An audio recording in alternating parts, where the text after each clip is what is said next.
Hey Shannon, how's it going? How are you, man? That's good. Just give me a second here. Questions are up and ready. Okay. Now, I've read all your info and stuff. I just want to hear from the horse's mouth.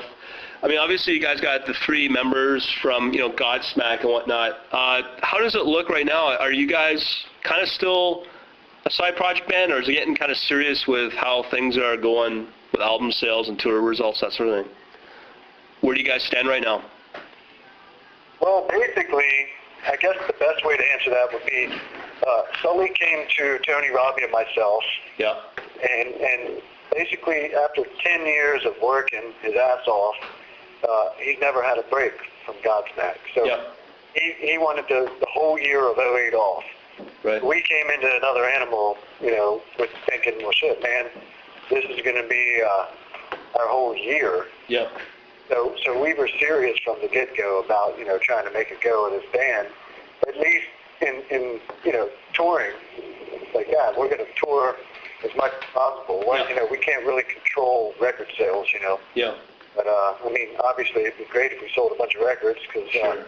It's been done. And bands like Perfect Circle and, Stone Sour have been quite successful at being side projects. And there were certainly serious bands too, yeah. like especially Stone Sour. I mean, you talk to Corey Taylor, and boy, he's serious about that band, as serious as he is about Slipknot, and that's how we feel about Another Animal. After the whole thing came together, we were just like, wow, this is something special, and it's definitely not a back burner thing. We'll try and fit those bands into our lives. Okay. Now, with your writing, I know you guys wrote some songs while you were kind of on the Godsmack tour. How much of it was written during that time and actually before you went into the studio? Like how did it work with the whole completion of the album?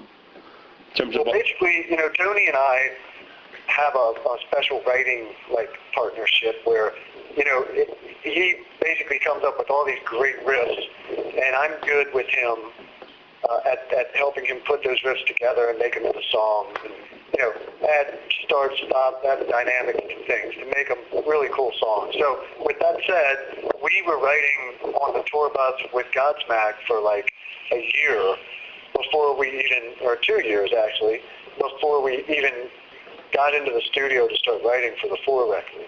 Right. And when that happened, I'm sure you've heard this one a million times, but when we finally did get into the studio to start writing, well, Sully had, problems and fell on black days, and basically never showed up but maybe once a week, and was very unproductive. And so that's when Tony and Robbie and I just really bore down and wrote an additional 30 songs. But, we started writing on the tour, and it's funny because, people ask, are these songs just Godsmack songs that didn't make the grade? And honestly, they're not, because when Tony and me write, we just put his great riffs into songs. Okay. We're not thinking about Godsmack or Another Animal or certainly not thinking about radio hits or anything like that. Yeah. It's more of a thing where it's like, him and I are the same in that we both grew up jamming with our friends in a garage. Yeah. And what that entails is, maybe some weed and some alcohol, certainly, and a bunch of dudes that just write songs for the love of writing songs. And then you come up with these songs, and they're either great or they're not. But no matter what, you record them. So basically, that's what Tony and I did, and when Robbie was there a lot too. We just basically had fun together, had some laughs, caught a buzz, and wrote all this great music, and recorded everything. So then, at the end of the day, when Sully came out of the dark tunnel into the light, yeah. started feeling like himself and being normal again, well, we just simply played everything for him, even songs that we knew weren't going to be Godsmack songs. Yeah. It's a thin line, I played that song for him, and basically he laughed. Right. But, I didn't present it to him as, you got to try this for Godsmack. It was just, well, here's another song that Tony and I wrote, Right. So, okay. I guess I made that a long answer, didn't I? No, that's okay, because I was just going to ask the same question. This is a great segue. the question was going to be, how would you be able to tell the difference between a Godsmack song and another Animal type of song, or any type of song that won't fall within the boundaries of Godsmack? Well, the good thing about Another Animal, and the most positive thing to all 5 of us, the members of that band, is that there's really no one style. We're not locked in because, it's our first record. We haven't, we don't have, like Godsmack, a history of a certain sound and multiple records and multiple hits.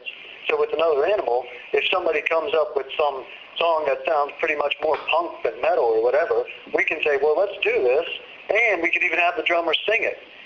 See, where in Godsmack that would never happen. Right. Because, we do have a guideline that we stick to because we have, a million or however many fans, lots of fans out there that expect a good Godsmack record, And if you throw something like the thin line on the record, they might be freaked out about it or whatever. And, whatever, we do care what our fans think. Some bands would, we write music for ourselves. Well, we don't really. We would like to make everybody happy. Right. It just so happens that most of our fans in Godsmack and Another Animal are the same kind of people as we are, so they have a more eclectic palette when it comes to music, you know what I mean? That's why, for instance, a band like Slayer probably couldn't have gotten away with putting a song like Serenity out and have it break top 10 at Active Rock, We have a very forgiving and, like I said, a nice, open-minded fan base in Godsmack. But for the original answer to the question, I think that, basically we give everything we write to our fearless leader, Sully. And if he really loves something, then we kind of put it aside and say, all right, we're going to give this one to Sully. That's not going to be Another Animal. Okay. And if he just hits the fast forward and goes over songs, which, when you're giving somebody 30 to 40 songs, they can't pick them all. You can only have X amount of songs on a record. Yeah. So he's going to go over a lot of songs. And it's funny because some of them, as they come out, like Before the Fall is a great example off the Another Animal record. We really thought that was something really cool and different and would be a great Another Animal song. But with that said, we wanted to let Sully hear it first and make sure that he didn't freak out and go, oh my God, I got a great chorus or whatever. Yeah. And, as fate would have it, he said, yeah, it's different, it's cool. It's not going to be on the new Godsmack record. So we got to use that for Another Animal, which, in my opinion, is the best track on the record, Okay. So but there is a point where we hear something and go, wow, this would be a cool Another Animal song, but we'll give it to Sully first, Okay. Well, going back to the segue thing, you're talking about the thin line. How did that song become like an old school punk kind of style song? Like how did that come about? Well, basically, dude, I'm 40. Yeah. And, I saw, I was